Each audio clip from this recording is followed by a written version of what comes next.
Ay, sandali lang. Bago ako mag-scroll, basta magpa-pray muna kita. Pero, i-share ko lang to sa word. Sabi to dito sa Matthew chapter 31, verse hanggang 32. Kaya't huwag kayong mag-alala na baka kayo kapusin sa pagkain, o inumin o damit. Sabi to dito. At hindi ba't ang mga hentil ang nababahala tungkol sa mga bagay na ito? Alam na inyong Ama na nasa langit na kailangan, lahat ng kailangan nyo. 'Di ba? So, alam ng Lord lahat ng mga pangangailangan natin. Lahat. Pera, 'di ba? Lahat ng mga bagay. Kaya hindi po dapat tayo mag-alala para kapusin tayo bukas. Bagkus, magbigay po tayo ng bukal sa loob sa pagbibigay sa ating Panginoong Kristo. Alam na ng ating Lord, 'di ba? Alam po ng Panginoon kung ano po ang nangyayari bukas dahil po hindi po siya sakop ng oras natin, 'di ba?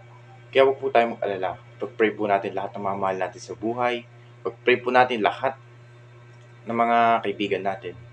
Kasi si Lord ang may hawak ng oras natin. Alam niya kung anong mangyayari bukas. Alam niya ang mangyayari sa hinaharap. Kaya, ito, alam niya lahat.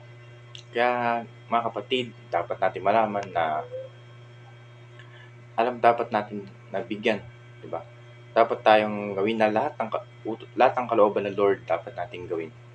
Ang utos ng Lord dahil dapat tayo na marunong tayong magtiis.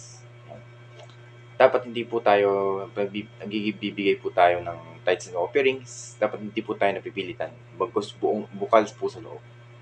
'Di ba? Kaya po huwag po tayo mabahala. Sabi po ng Lord na mapapalad ng mga taong hindi nag-aalinlangan sa akin. Ganun po ang Lord. Kung ikaw na nakikinig, kung nag-aalala ka, kung anong mangyari bukas, walang pambayad ng tubig, kuryente, pagkatiwala mo kay Lord sa lahat ng mga bagay na yan. Pagkatiwala mo sa Kanya, ang iyong bukas. Diba? Let's pray sa oras na ito.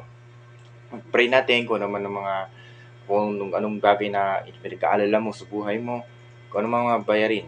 Pag-pray natin yan at malaman natin na hindi ka bibiguin ng Lord kapag sumunod ka sa kalooban niya. Hindi ka bibiguin ng Lord kapag naglingkod ka sa Kanya at pinagkatiwala mo lahat ng mga mahalagang bagay sa Kanya. Let's pray. Panginoon, maraming salamat Lord dahil na dito sa kapatid ko na nandito Lord, na nalaman ko Lord na hindi po dapat kami mag-alala Panginoon. Bagkus Lord na aman Lord ng mga problema niya sa buhay. Bagkus Lord, maraming salamat Lord dahil nakikinig siya Lord kahit na may mga problema sa buhay, kahit na kapos sa pera Lord. Bagkus Lord, nasamahan niyo po itong taong ito Panginoon. Lord na lagi mo siyang gagabayan Panginoon Lord at ituro mo sa kanya Lord na dapat bukal sa loob ang magbigay Lord ng tithes and offerings. Lord, ipagkakatiwala Lord sa nawi Lord na may mabigyan mo siya ng pusong Lord, pusong marunong makontento, pusong may pananampalataya Panginoon. Lord, hipuin niyo po ang taong ito Panginoon. Lord, maraming salamat Lord dahil binigyan mo ng pagkakataon Lord na magbahagi ng salita ng Diyos. Patawad Lord sa mga pagkakasala namin Lord. Kung kami ay nag-alala Lord para bukas Panginoon. Lord, maraming salamat Lord.